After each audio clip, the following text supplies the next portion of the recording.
So first, we'll start with just some of the definitions that might appear on the vocab question for this chapter. So proof, we've introduced both proof and two-column proofs already, but proof is just a logical sequence of arguments.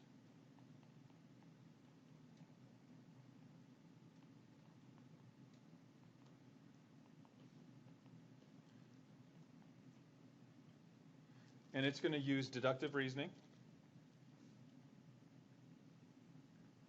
So that's the one that has, again, the chain of statements that build on each other, or arguments that build on each other.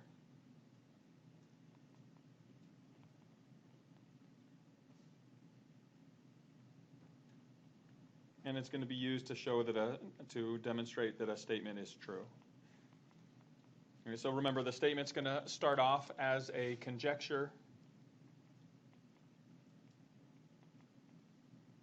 Okay, and then following the sequence of justified statements, it's going to lead to for that conjecture to turn into what's called a theorem, a proven relationship. And we'll define theorem at the bottom of this page. Hey, two-column proof, we looked at this, and you'll see you have one column for statements. You have one column to contain the corresponding reason. So again, this will be filled out. I will give you statements. You will find the corresponding reasons for each of the questions. And then finally, theorem. So a conjecture is a statement that has not been proven. A theorem is the statement that has been, where it says can or has been formally proven.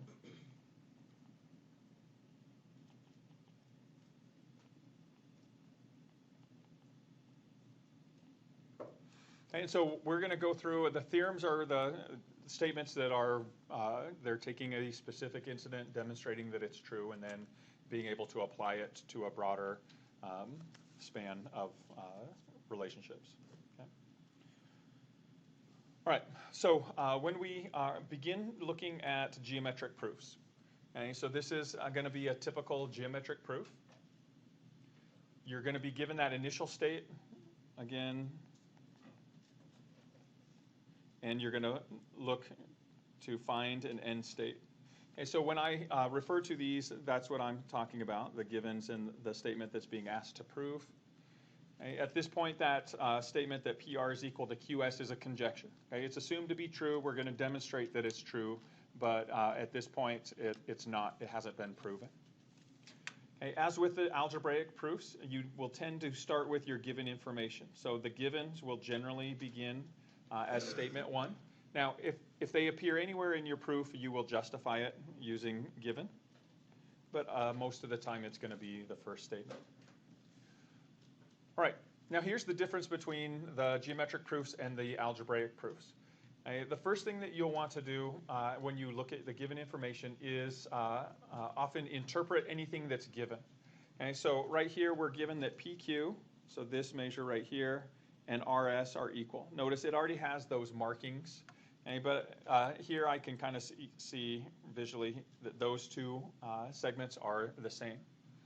There's nothing else that we can interpret from this. The interpreting a given information would be if they gave you a word relationship, if it says like bisects or it's a midpoint or it's complementary or supplementary, then you would apply what is the interpretation of that word. But here, there's nothing to interpret. So we kind of move to the next step.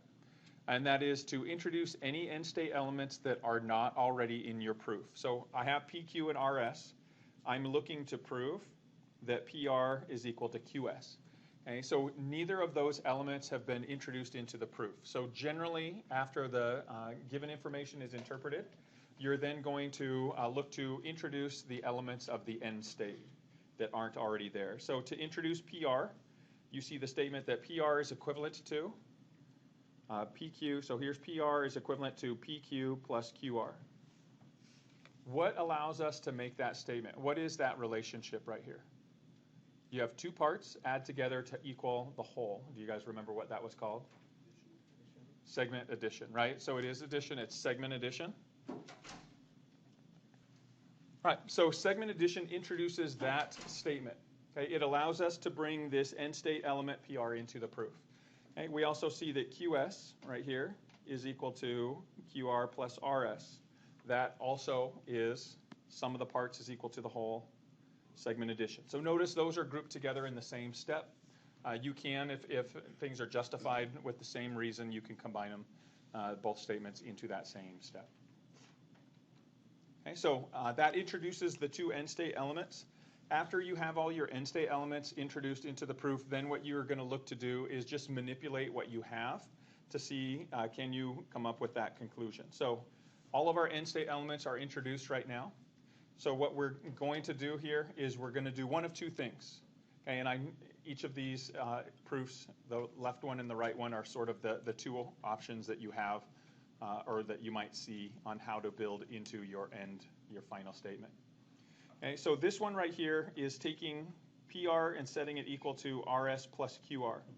Notice what that one's doing is it's taking a pre-existing relationship.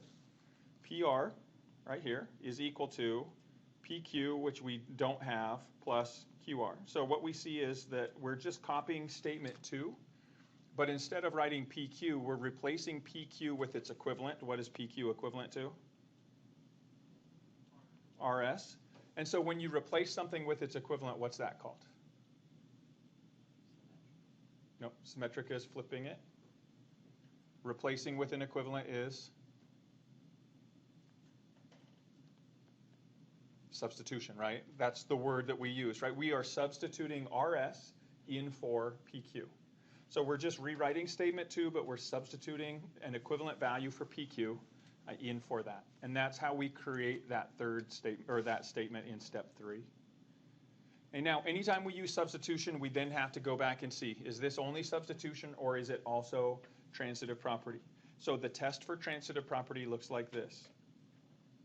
Okay, we look at each element or each side of our equation here. Do we see those elements earlier in our proof? So we see PR right here. We see RS plus QR right here. And so what we need to see is, are those two things set equal to each other or equal to the exact same thing earlier in the proof? Here PR is equal to this sum. RS plus QR is equal to this individual element. Are these elements the same? This one and this one?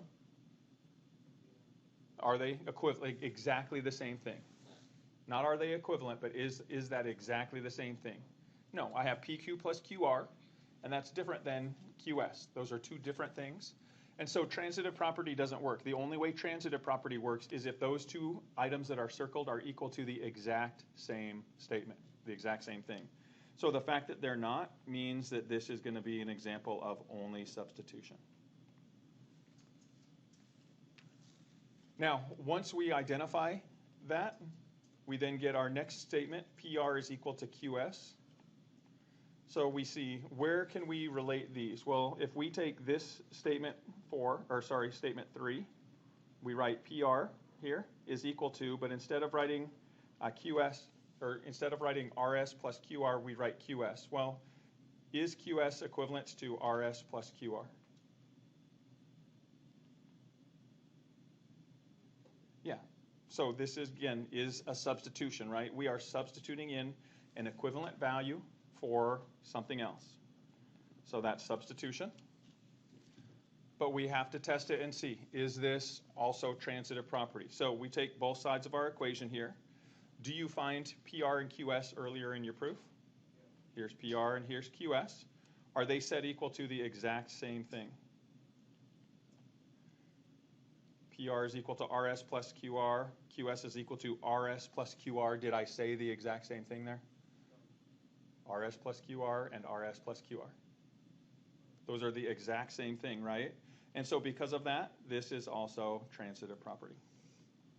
Okay, and so those illustrate the difference between sub-only, where you're replacing something with its equivalent, and then transitive property, where you see that two things are equal to the exact same thing, therefore they're equal to each other. All right. On the right side is sort of the other way that this exact same set of relationships can be identified. And depending on which random question you get, it might do one or the other. So you do need to be prepared for both. Okay, so here's a way to demonstrate the exact same thing. So I'm going to erase my markings on the illustration. And I'm going to follow the statements 1 through 4 on the right proof. Okay, so I start with my given, once again, that PQ and PQ and RS are equal. Okay, that's my given information. My next step, I introduce my end state elements, PR and QS. PR is equal to PQ plus QR. Again, that was what? We have the sum of the parts is equal to, or the sum of the parts is equal to the whole, which is segment addition. Same thing with the QS. QS is equal to RS plus QR. So here's segment addition. That introduces the end state elements. But now instead of rewriting one of my statements from step 2, like I did in the first proof, this one equates the two values. Well, notice how we can generate this equation right here. We have the statement PQ is equal to RS.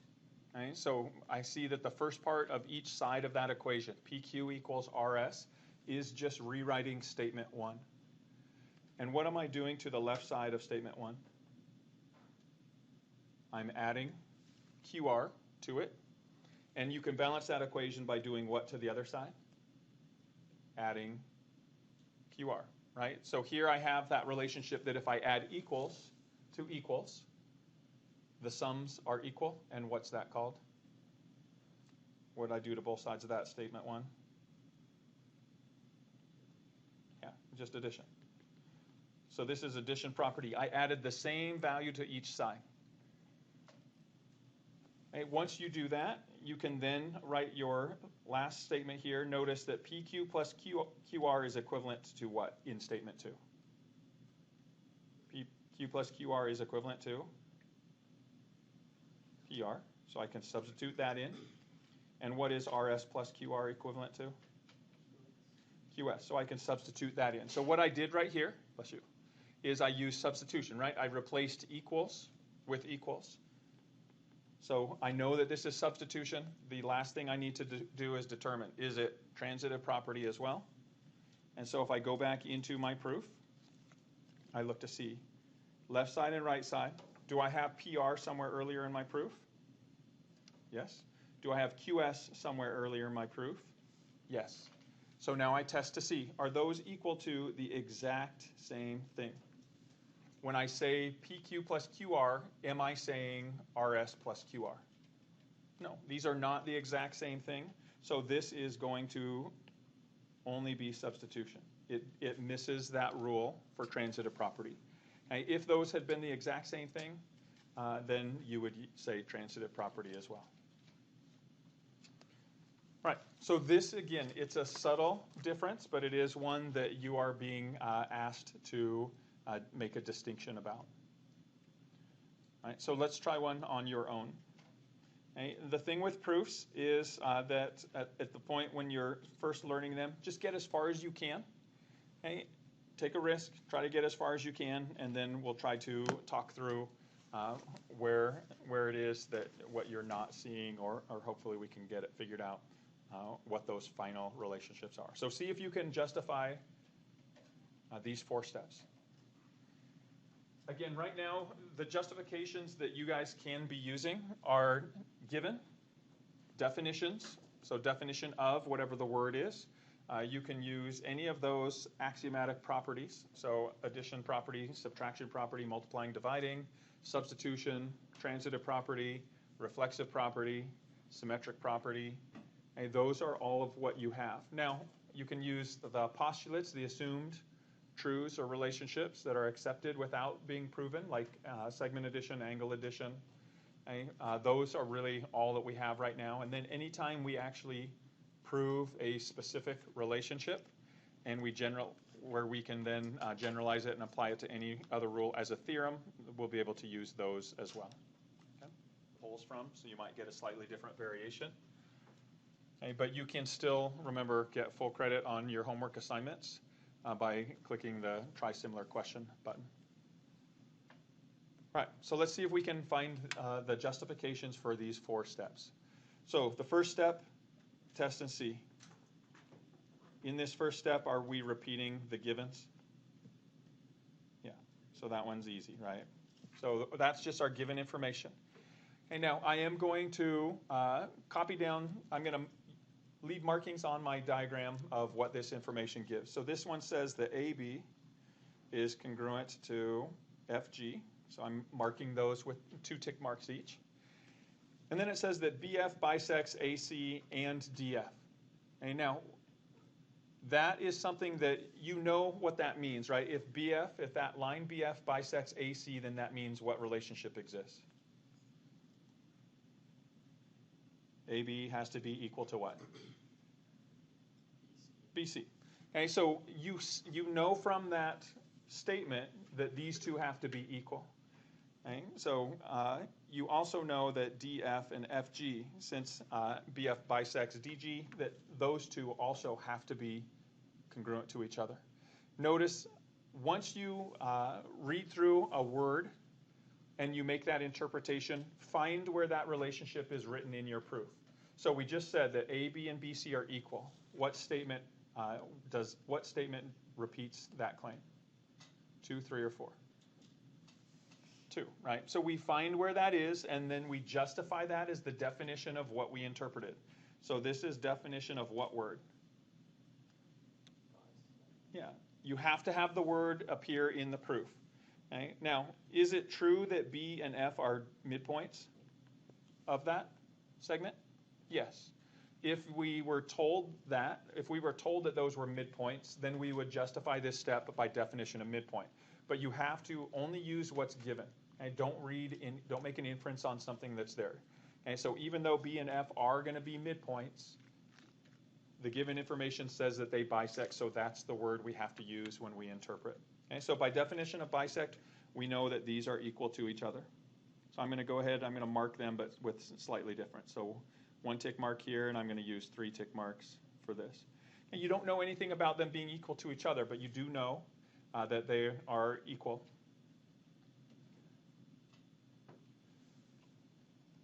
Right? The next statement then is to see, can we write the statement, or can we determine how does the statement DF is congruent to AB, how does that come about? Okay, so what we need to do is we need to find somewhere. Does DF exist, does this statement exist somewhere earlier in our proof? Yes. Does AB exist somewhere earlier in our proof? Yes, here and here. We see it in 2 different places. But if we take this DF is congruent to FG, we can replace FG with its equivalent. Is AB equivalent to FG? Where does it say that? Yeah, it says it right here in the top. So this is substitution. We replaced something with its equivalent. So once you have determined that something is substitution, you have to see, is it also transitive property? So let's find these. DF appears here. AB, I'm going to mark it with a slightly different shape just because AB appears here and here. So we look to see, are both those things set equal to the exact same thing earlier in our proof? Here, DF is equal to FG, AB is equal to BC or FG. Did we say the exact same thing? FG and FG. We have 2 things that are equal to the exact same thing. Right? DF and AB are both equal to or congruent to FG. Therefore, they're congruent to each other by transitive property as well. Okay? If 2 things are equal to the same thing, they're equal to each other, or 2 things are congruent to the same thing, they're congruent to each other. That is transitive property, and we see that relationship here being compared to the FGs. Okay? And then the final step here is to say that BC is congruent to DF. So we look to see, can we find BC somewhere earlier in our proof? Right here. Okay. Is BC being equivalent to AB? Can we replace AB with its equivalent to DF? Is that shown to be, are those shown to be the same anywhere in our proof? Again, it just has to be above it in the proof. But what do we see in statement 3? AB is equivalent to DF, right? So BC congruent to AB, I can replace AB with its equivalent DF. Therefore, that's an example of substitution. And finally, we need to figure out, once you establish substitution, you have to determine, is it only substitution or can it be transitive property as well? So we find BC exists earlier in our proof. DF appears earlier in our proof. It appears here. I'll use boxes for this. And here. And when we look at those two spots, are those set equal to the exact same thing? BC equal to AB, DF equal to AB. Are those the exact same things? Yes. Therefore, we also have transitive property. Okay? If two things are equal to or congruent to the same thing, they're congruent to or equal to each other. Okay? And so that would be a case of transitive property. All right, the final slide that I want to go through today, and then we'll open up homework and give you a chance to try some of these on your own.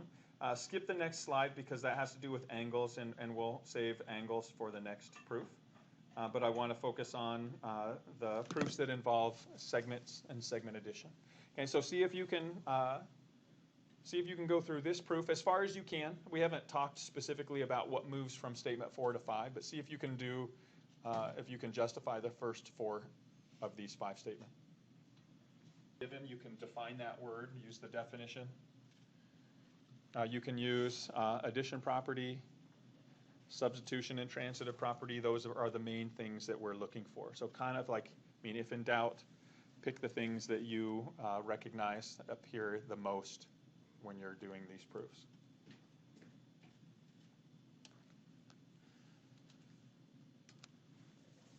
All right, so let's talk through this together. So what justifies the first statement? Okay, look to see, is it repeating what was given? It is, so we justify that. All right. Now, when we look at the second step, the second step is not introducing the end state elements yet, right? It's not introducing TQ and RV. Okay? The second step is kind of taking these relationships of the given information. Okay? And so if you look at this, if we start with this statement, TP is equal to RW. Okay, what can we do to each side of that? Well, if we add PQ to one side, we can balance the equation by either adding PQ or its equivalent to the other side. Well, what's equivalent to PQ? WV. So do you see how adding equals to equals, right? If you add equal values to equal values, you get a total sum that's equal. That's the example of statement 2. So it's a little bit different than what we saw with the algebraic property, but it is still that pattern. When you add equals to equals, the sums are equal is the ultimate justification here, addition property. What's the difference between segment addition and addition property? Segment addition would be like what we'll see in the next one. A segment addition is based on the visual. Like if we added TP plus PQ equals TQ, visually, that's going to be segment addition. Here, when we created this and added the two things, we simply took one equation and added a second equation. Basically, kind of like how we would do in linear combination of a system of equations, right? If you add two equations directly, that's the process that we're looking at there. Okay, and that brings us to the next one. We're looking now, the next one we see is introducing the end state element. So TQ is made up, or is introduced by being the sum of TP plus PQ. So that is the sum of two parts is equal to the whole involving segments. So there's your segment addition. We see the same thing with RV is equal to RW plus WV. The sum of the parts is equal to the whole, giving you segment addition.